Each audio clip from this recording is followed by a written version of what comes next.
Du jour, donc on est le Chaftet Tishri, le 29 Tishri. On est en train d'expliquer les propos du Baal Shem Tov qui dit que tout est Ashgacha Pratit. Qu'est-ce que ça veut dire? Ça veut dire qu'en vérité, tout est un message d'Hachem. Quand on marche dans la rue, par exemple, il y a quelqu'un qui dit quelque chose, eh bien on peut le prendre pour soi. Et le Baal Shem Tov dit, on doit le prendre pour soi. Nous, on a plus tendance à penser que si je veux avoir un message d'Hachem, eh ben, je vais aller voir un Rav, un Talmid Racham, qui va lui me donner le message d'Akadosh Baruch Hu.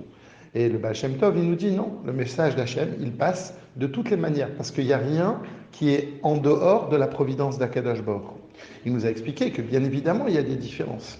Le message d'Hachem qui passe par Adam Arishon, Avram, Yitzhak et Yaakov et Moshe Rabbeinu, il n'est pas le même. Ça veut dire qu'Akadosh Baruch Hu, il s'investit, c'est ce qu'on a expliqué, la Shrina, Medaberet, Mitor Grono, la Shrina, elle parle dans la bouche de Moshe Rabbeinu, donc ce qu'il dit, c'est Hachem qui le dit. Alors que si on descend plus bas dans le monde, eh bien les messages d'Akadosh Baruch Hu que nous avons, tous les signes que nous avons dans la vie quotidienne, eh bien ces signes-là, c'est pas qu'Akadosh Baruch Hu, si l'on peut dire, il s'habille, mais il laisse la possibilité justement au monde de pouvoir nous donner un message, Bederech Makif, sans qu'Akadosh Baruch Hu, il s'investisse, si l'on peut dire, entre guillemets. Et là, aujourd'hui, l'Admorazaken, il vient juste reprendre et ne pas qu'on fasse une erreur. On pourrait penser donc qu'il y a plusieurs paroles d'Hachem, il y a plusieurs Ruach Piv.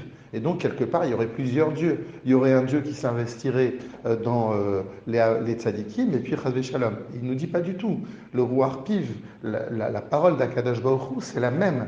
Elle est la même depuis le monde de Hatzilut jusqu'à le monde de Asiya dans lequel nous nous trouvons. Alors quelle est la différence? La différence, c'est la manière dont nous le recevons, c'est-à-dire les filtres, c'est-à-dire les tzimtzumim. Quand la parole d'Akadosh Baruch Hu, elle est dite dans le monde de Hatzilut, en d'autres termes, quand on est en phase avec Akadosh Baruch Hu, eh bien la parole d'Akadosh Baruch Hu, elle est bien distincte, elle est bien claire, et il n'y a pas de déformation de Moshe Rabbeinu par rapport à cette parole-là. Par contre, plus les tzimtzumim sont grands, et plus la parole d'Akadosh Baruch Hu, elle va se cacher, elle va être moins évidente à trouver. Et c'est pour ça que ça peut aller jusqu'à même l'opposition, entre une opposition apparente par rapport à Hachem.